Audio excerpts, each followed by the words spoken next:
Bonjour à toutes et à tous. La naissance d'un enfant devrait être un événement plein de joie et de bonheur pour toutes les mamans. Et pourtant, il apparaîtrait que près de la moitié des femmes qui accouchent connaissent un moment de déprime plus ou moins important.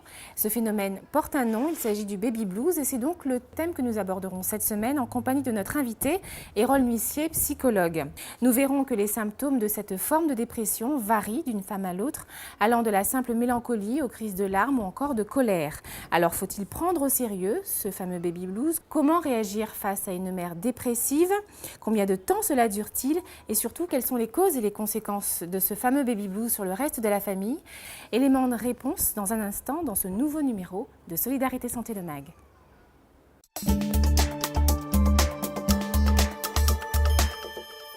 La dépression, ça peut toucher tout le monde, même très précocement le bébé.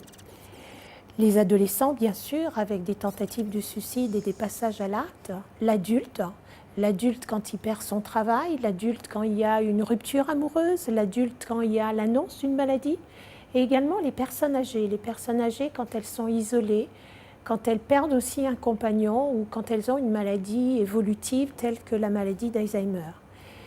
Alors, quels sont les différents signes de la dépression? On peut avoir des signes qui sont très infimes, comme la tristesse, la nostalgie, la mélancolie, ou alors on peut avoir des signes très bruyants. Ça peut être l'agressivité. Une personne peut être déprimée quand elle va chercher toujours du désordre et embêter les gens, ou quand elle-même, elle sera agressive vis-à-vis d'elle-même. Alors, bien sûr, tous ces signes doit alerter l'entourage parce qu'il ne faut pas oublier que la dépression, derrière ce mur de la dépression, il y a la souffrance psychique. Et cette souffrance peut amener jusqu'à la mort.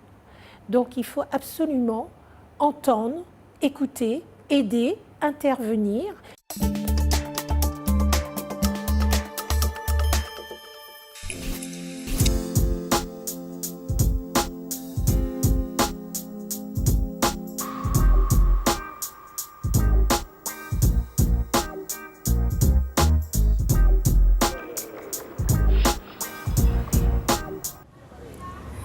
Hérole Nuissier, bonjour. Bonjour Valérie. Merci d'avoir accepté notre invitation. C'est un plaisir. Alors pour commencer, une définition précise du baby blues et à quel moment peut-il apparaître chez certaines femmes? Alors le baby blues, c'est ce qu'on appelle le blues des accouchés, les femmes qui viennent de mettre au monde leur enfant. Il apparaît généralement entre 3 et 5 jours après l'accouchement. Il se traduit par une tristesse, des troubles du sommeil, une difficulté à accepter son existence, une certaine irritation, les tensions, les pleurs, une manifestation, je dirais, de mal-être, mais qui est transitoire contrairement à la dépression du postpartum. Alors justement, quelle est la différence ou les différences essentielles entre un baby blues passager, comme vous venez de le dire, et la dépression postpartum? La dépression du postpartum apparaît généralement pendant la grossesse, pas après l'accouchement. Pendant la grossesse, chez les femmes qui ont vécu une grossesse difficile, qui présentaient déjà une certaine fragilité psychique et qui avaient déjà manifesté une dépression par le passé. Elle se traduit par un sentiment d'inutilité, d'incapacité à élever son enfant. Elles ont le sentiment qu'elles seront toujours en échec, qu'elles n'y parviendront pas. Et cela dure plusieurs mois. Il faut à ce moment-là consulter un médecin et prendre un traitement puisque ce n'est pas transitoire. Et il y a un risque effectivement pour cette mère et pour cet enfant si la dépression dure. D'accord. Alors, mais comment aider cette maman? Parce que j'imagine qu'elles ne vont pas spontanément se faire aider. Est-ce que c'est l'entourage qui alerte? Comment ça se passe? Alors, dans le cadre du postpartum, effectivement, il y a nécessité, dans le cadre du blues, d'aider la maman, d'être avec elle, de la soutenir, de lui dire qu'elle est belle, qu'elle est bien, et l'aider à investir son rôle de mère. Dans le cas de la dépression, je crois qu'à partir du moment où les symptômes dépassent 3 ou 4 jours, dès qu'on est déjà dans une semaine, dans 10 jours, dès qu'on est dans une tristesse qui n'arrête pas, les troubles du sommeil qui n'arrêtent pas, un sentiment d'inutilité qui n'arrête pas, une difficulté, voire une impossibilité à s'occuper de son enfant, à ce moment-là, je crois qu'il faut consulter. Donc la durée des symptômes, leur importance, l'incapacité pour la mère de revenir à un état entre guillemets de normalité et l'incapacité de s'occuper de son propre enfant. Mais souvent, les femmes qui sont touchées par une dépression postpartum ne sont-elles pas en fait dépressives depuis bien longtemps avant leur grossesse? C'est ça, je crois qu'elles vont manifester généralement une dépression avant même d'être enceintes, dans le début de leur vie d'adulte. Elles ont manifesté de nouveau une dépression durant leur grossesse, alors qui est passé souvent inaperçu, mais c'est une tristesse, ce n'est pas grave, non. Dès que les symptômes durent, dès qu'il y a un sentiment d'insuffisance, d'incapacité à s'occuper de son enfant, dès qu'on doute énormément de soi, dès que, je dirais, les réassurances, les caresses, la tendresse, la présence de l'entourage ne suffit pas, il y a des symptômes, je dirais, qui durent, donc il y a un risque. Donc il faut prendre ça en charge, effectivement, car c'est très important. Alors justement, maintenant, je vous propose de suivre notre témoignage de la semaine. Il s'agit d'une jeune femme qui a connu un épisode de baby blues. La situation a été gérée. Aujourd'hui, tout se passe bien avec son enfant et elle nous en parle en toute simplicité.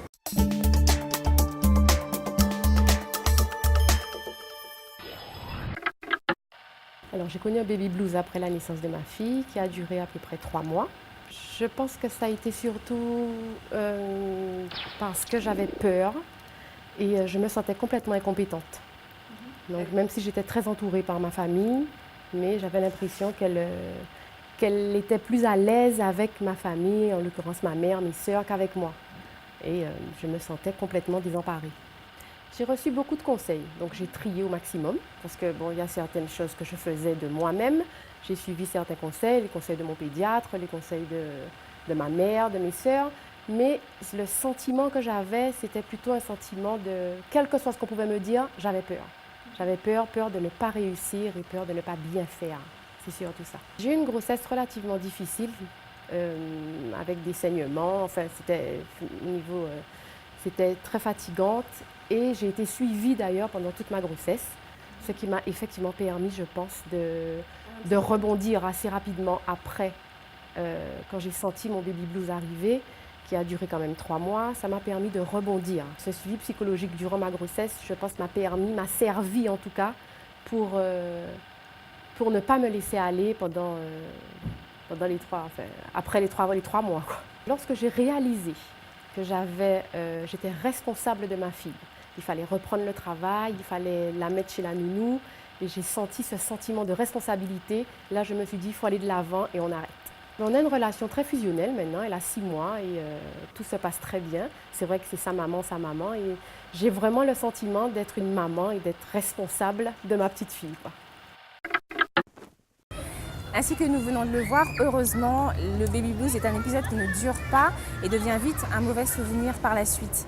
Vous, en tant que psychologue, comment aidez-vous ces femmes à gérer un sentiment de culpabilité qu'elles doivent certainement ressentir? Oui, d'abord une culpabilité parce qu'elles ont le sentiment qu'elles ont perdu cet enfant. Parce qu'il faut le partager avec les autres. Ce n'est plus leur enfant pour elles toutes seules.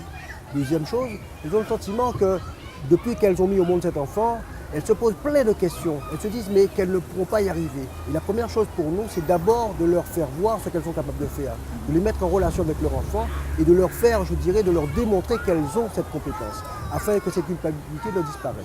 Deuxième chose, il faut aussi que l'entourage soit très présent. Donc on amène l'entourage à s'occuper de cette mère, de participer avec elle, de l'aider dans son quotidien parce que ce n'est pas facile. Souvent d'ailleurs chez les mères qui ont leur enfant, leur premier enfant, deuxième, troisième enfant, ça va mieux. Mais le premier enfant, Oui. elles se disent toujours, elles ne savent pas comment faire. Oui. Est-ce qu'elles font les mots justes? Est-ce qu'elles ont les gestes justes? Un sentiment de responsabilité Une aussi. responsabilité, effectivement, qui est très important. Et puis elles se disent, mais on ne sait pas si on va y arriver, alors qu'en réalité, on sait bien que, sans être instinctif, mais l'amour d'une mère pour son enfant fait que les choses se passent effectivement bien. Tout à fait. Est-ce que dans le temps, quelques années plus tard, la relation avec l'enfant peut se trouver altérée par cette absence de relation justement au tout début? Alors, dans le cas du baby blues, non. Non, parce que je crois que c'est quelque chose qui est transitoire et c'est justement en fait une manifestation d'une espèce de mise en lien entre la mère et l'enfant. Il y a un accordement qui se passe, qui se faisait déjà quand il était dans le ventre de la mère, mais là il y a un accordement qui se passe dans la réalité. Donc ce sont des choses qui sont transitoires. Une fois qu'elles sont ensemble, une fois qu'elles ont trouvé leur point d'accord, les choses se passent bien. Dans le cas de la dépression, il s'agit effectivement de valoriser cette mère, mais aussi de valoriser l'enfant de façon à ce qu'il sache que ce n'est pas de sa faute, mais qu'il y a justement une difficulté. Parce que ce n'est pas parce qu'une mère a un enfant qu'automatiquement ça se passe bien. Oui. Il faut que les deux apprennent à se connaître, apprennent à trouver des points de rencontre, apprennent à partager ensemble. Et je crois que c'est ça qui est important. Donc remettre du lien entre cette mère et son enfant, remettre l'enfant à sa place d'enfant, valoriser cette mère dans sa compétence, et je crois que les choses sont importantes. Et pour finir, un mot quand même sur l'état de grossesse qui engendre souvent qui révèle des états psychologiques différents. Oui. Est-ce que c'est souvent le cas chez les femmes? Est-ce que souvent il y a des choses qui remontent, qui font que... Alors, c'est surtout pour la première grossesse. Je crois que vraiment la dépression du postpartum ou généralement le baby blues, plus d'ailleurs le baby blues, apparaissent pour une première grossesse. Incertitude, inquiétude. Ce sont des choses qui sont transitoires. Parce que la mère se pose beaucoup de questions. Parce qu'elle vit avec cet enfant, elle a le sentiment que les choses se passent bien. Quand la grossesse est difficile, il y a un risque effectivement d'apparition de la dépression du postpartum parce que les mères sont très fatiguées, ont beaucoup forcé, ont beaucoup été inquiètes. Et à ce moment-là, la réalité fait que l'enfant n'est pas toujours comme elle s'attendait. il pleure quand il ne faut pas, Ouais. il dort quand elle voudrait lui parler et jouer avec lui. Donc il y a effectivement cet accordement qui est nécessaire. Mais je crois que l'état de grossesse est un état qui est important, qui est normal chez toute femme. Et je crois qu'il faut aussi rassurer les mères sur ça, ne pas tout pathologiser. Merci beaucoup, Erol. Merci Valérie. Tout de suite, je vous propose de retrouver la rubrique Le saviez-vous, toujours pleine d'infos intéressantes, sans oublier bien sûr l'agenda des rendez-vous de santé et de solidarité de la semaine prochaine. À tout à l'heure.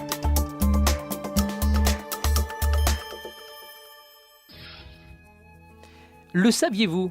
Le baby blues n'est pas une fatalité et le vécu se fait différemment selon les femmes.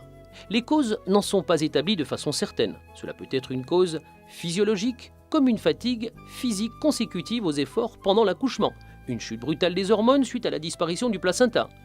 La cause peut être également psychologique. La nouvelle maman peut avoir l'impression que plus personne ne s'intéresse à elle et que toute l'attention se reporte désormais sur le bébé. Une autre hypothèse, peut-être plus plausible que les autres, est celle du saut de génération pour passer de l'état de fille à celui de mère, s'accompagnant d'une responsabilité accrue vis-à-vis du bébé.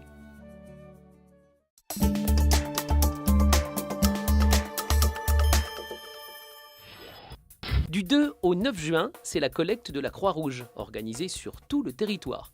Afin de continuer sa mission, la délégation territoriale de Guadeloupe a besoin de la générosité de tous pour financer ses actions sociales d'urgence, de secourisme et de formation. Le 5 juin, c'est la journée nationale de l'alimentation en établissement EHPAD. L'alimentation dans les établissements de santé est un facteur de confort et d'accueil. Partie intégrante de la démarche de soins, elle participe à la prise en charge des problèmes nutritionnels. La Guadeloupe se doit d'être autosuffisante en produits sanguins pour répondre aux besoins des malades. C'est avec vous qu'on pourra atteindre ce challenge. N'oublions pas, donner son sang, c'est un acte généreux, solidaire et responsable. Je vous rappelle les lieux et dates de collecte de l'EFS aux horaires suivants. Comme d'habitude, l'adresse mail de l'émission est à votre disposition, solidaritésantélemag@gmail.com pour nous laisser tous vos commentaires, questions ou informations à communiquer.